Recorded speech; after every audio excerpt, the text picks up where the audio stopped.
कपड़े धोने वाली बहू। शादी के पहले से ही विभा को कपड़े धोने का बड़ा शौक था। कभी नल के नीचे तो कभी तालाब के पास। अरे मेरी नीली वाली लुंगी नहीं दिख रही है। विभा की अम्मा, कहाँ रखी है लुंगी? अरे वो तो विभा ने परसों ही धोकर रखी थी आपकी अलमारी में, देखो वहीं होगी। वो ना मैंने आज धो दी, मुझे लगा कि गंदी हो गई होगी। अरे कैसे गंदी हो गई थी? उसे तो मैंने पहना भी नहीं। हे भगवान, इस लड़की के कपड़े धोने की आदत से परेशान हो गया हूँ मैं। जितना तो घर में राशन नहीं आता, उससे कहीं ज्यादा डिटर्जेंट पाउडर का खर्चा है। इसकी शादी करवा दो, शादी जाए अपने घर में ही करे काम, फिर चाहे घर के कपड़े धोने हो या पूरे गांव के। हाँ ठीक बोल रही हूँ, देखता हूँ मैं कोई लड़का। वो दिन भी आ जाता है जब विभा को देखने लड़के वाले आ जाते हैं। लड़की मुझे अच्छी लगी। होने वाली सास कहती है, बेटी अगर कुछ पूछना है तो पूछ लो। वैसे तो हमारी लड़की बहुत ही शर्मीली है, जो बोल दो वो मान लेती है, इसे क्या पूछना होगा। अरे कैसी बात कर रही हो माँ, मुझे इन लोगों के घर रहना है, सवाल तो कई है। हाँ हाँ बेटा, पूछ लो ना, क्या पूछना है। आप लोगों के घर कपड़े कौन धोता है? सास का मुंह बन जाता है।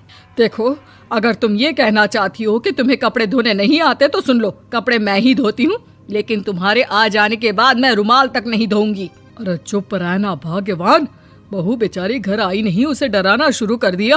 वो क्या है ना बिटिया, अभी तक तो ये कल्लू की माँ ही धोती थी, लेकिन अब तुम्हारे पापा तो दहेज में वॉशिंग मशीन देंगे ही। तभी विभा की माँ बोल पड़ती है, सवाल भी पूछा तो क्या। वैसे भाई साहब, मशीन की तो फिर भी कपड़े धोने की कैपेसिटी होती है। मतलब जो बिटिया दे रहे हैं ना विभा, इसे कपड़े धोने का बहुत शौक है। ये आप लोगों के क्या, आस पड़ोस गांव मोहल्ले सबके कपड़े धो दे और उफ तक ना करे। बाहर देखा नहीं आपने कितने कपड़े सूख रहे हैं?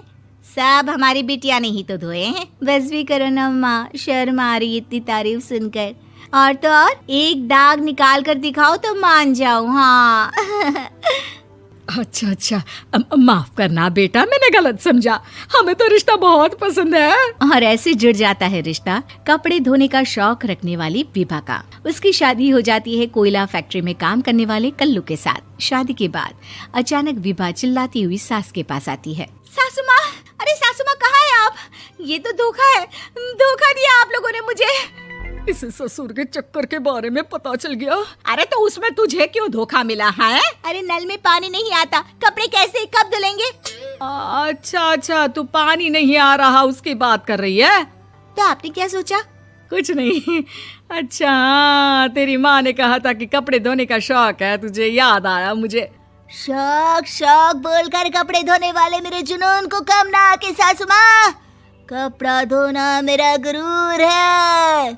तभी पति भी वहाँ आ जाता है। अभी मैंने इसे सनी देओल की फिल्म दिखाई है, उसी के डायलॉग मार रही है माँ। अच्छा सुन, साफ साफ बता रही हूँ, पानी सुबह 4 से 6 और शाम को 10 से 12 आता है, समझी? विभा टाइमिंग सुनकर हैरान हो जाती है। ये क्या भूतों का मोहल्ला है? सुबह 4 बजे उठकर कौन कपड़े धोता है? 4 बजे टंकी में पानी जाता है, फिर सारा दिन धोना ना, किसने मना किया? अरे कैसी बात कर रही हैं? 200 लीटर की टंकी में कितने कपड़े धो लूंगी मैं, सुबह ही उठ जाऊंगी मैं। अब क्या था, विभा सुबह 4 से लेकर रात के 12 बजे तक कपड़े ही धोती रहती। एक रोज सास पड़ोस से निकलकर कहीं जा रही होती है कि साथ वाली कहती है, हाँ कल्लू की माँ, जरा ये बताओ कि 2 साड़ी है, 2 ब्लाउज और एक पेटीकोट और एक नाड़े वाला लंबा कच्छा। हाँ तो? अरे तो क्या, कितना लोगी धुलाई ये बताओ। धोबन दिख रहे हैं हम क्या? हमारे पति सरकारी नौकरी से अभी रिटायर हुए हैं और बेटा सुपरवाइजर है कोयला फैक्ट्री में। धोबन समझ रखा है हमें? हाय रे कल्लू की अम्मा, माफ कर दो, वो तो मोहल्ले में यही सब बता रहे थे कि तुमने बहू को कपड़ा धुलवाने के काम में लगा दिया है। सास को पड़ोसन की बात सुनकर गुस्सा आ जाता है। वो घर पहुंचती है जहां घर के बाहर ही इतने सारे कपड़े सूख रहे होते हैं जितने कि किसी धोबन के घर पर। अरे ओ कल्लू की दुल्हन, बाहर निकल। माँ जी यहीं आ जाओ, बाथरूम में चादर धो रहे हैं हम। अरे अभी हम धोते हैं, तुमको बाहर निकलो। ये आस पड़ोस वाले बोल रहे हैं कि हम बहू से कपड़े धुलवा कर उसे कपड़ा धोने वाली बना दिए हैं। अरे छोड़ो ना माँ जी, किन लोगों की बातों में आती हो?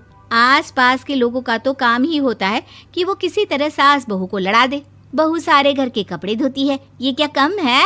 बोलिए।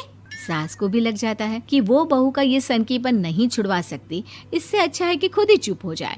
एक रोज सास और बहू मंदिर जाते हैं, जहाँ सास की साड़ी वहाँ खड़ी भीख मांगने वाली से मिलती है। माँ जी क्या बात है, आपकी साड़ी उस भिखारन से कितनी मिल रही है ना? हाँ हाँ देखो तो, दोनों की साड़ी मिल रही है। क्या बात है कल्लू की अम्मा, तुम खुद को तो अफसर की बीवी बताती हो और ऐसी सिंपल सी प्लेन साड़ी पहनकर घूमती हो। सिंपल और प्लेन नहीं है ये साड़ी। तो क्या सोने के धागे से फूल बने हैं?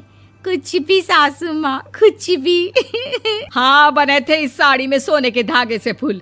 मेरे पति लेकर आए थे मद्रास से स्पेशली मेरे लिए 10,000 की। ताहे भाई साहब इस भिखारन के लिए भी सेम टू सेम साड़ी लेकर आए होंगे 10,000 की। सास उस वक्त तो कुछ नहीं कहती, लेकिन बहू के साथ घर आती है और अलमारी से एल्बम निकाल कर लाती है। ये साड़ी देख रही है, ये वही साड़ी है जिसे मैंने अभी पहना था। इस साड़ी में ये जो चमकदार फूल दिख रहे हैं ना, ये सोने के धागों से काढ़े गए हैं। लेकिन तू लोकल वॉशिंग मशीन ब्रश से घिस घिस कर सारे फूलों को निकाल कर साड़ी प्लेन कर दी। मुझे माफ कर दीजिए सासू माँ। और तो और, जब मैंने तुझे तेरी गलती के लिए कुछ नहीं कहा, लेकिन तूने तो सबके सामने मेरा मजाक ही बना दिया। क्यों? बहू को समझ में आ जाता है कि अब से उसका कपड़े धोना बंद।